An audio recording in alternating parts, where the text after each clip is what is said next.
Amazon জঙ্গল, যাকে পৃথিবীর ফুসফুস বলা হয়। অ্যামাজন হচ্ছে প্রাণীকুলের স্বর্গ। এখানে আছে পিরানহা মাছ, গোলাপি ডলফিন, অ্যানাকোন্ডা সাপ, জাগুয়ার এবং হাজার হাজার প্রজাতির পাখি।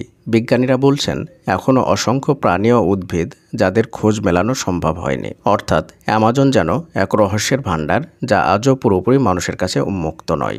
দক্ষিণ আমেরিকার বুকে বিস্তৃত এক সবুজ সমুদ্র অ্যামাজন জঙ্গল। প্রায় 5.5 মিলিয়ন বর্গ কিলোমিটার জুড়ে বিস্তৃত এই অরণ্যকে বলা হয় পৃথিবীর ফুসফুস, কারণ এটি বিশ্বের 1/5 অক্সিজেন সরবরাহ করে থাকে। অ্যামাজনের বুক চিরে বয়ে গেছে বিশ্বের দ্বিতীয় দীর্ঘতম নদী অ্যামাজন রিভার, যার জল জীবন দিয়েছে কোটি কোটি প্রাণকে।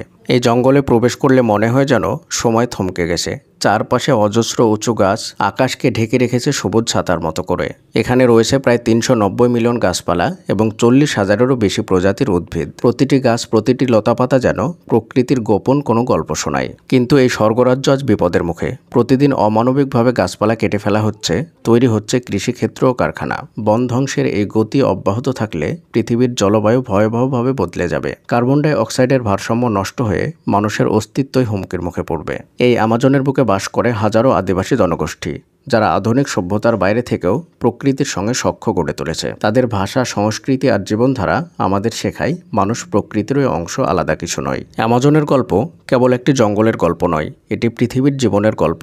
তাই এই সবুজ সম্পদ রক্ষা করা মানে আমাদের ভবিষ্যৎ রক্ষা করা। আমরা যদি আজও সচেতন না হই, তাহলে হয়তো একদিন ইতিহাস বইতে শুধু থাকবে অ্যামাজনের নাম। প্রিয় দর্শক, চলুন আজকে থেকে আমরা প্রতিজ্ঞাবদ্ধ হই গাছপালা রক্ষার বিষয়ে। গাছ লাগাও, জীবন বাঁচাও।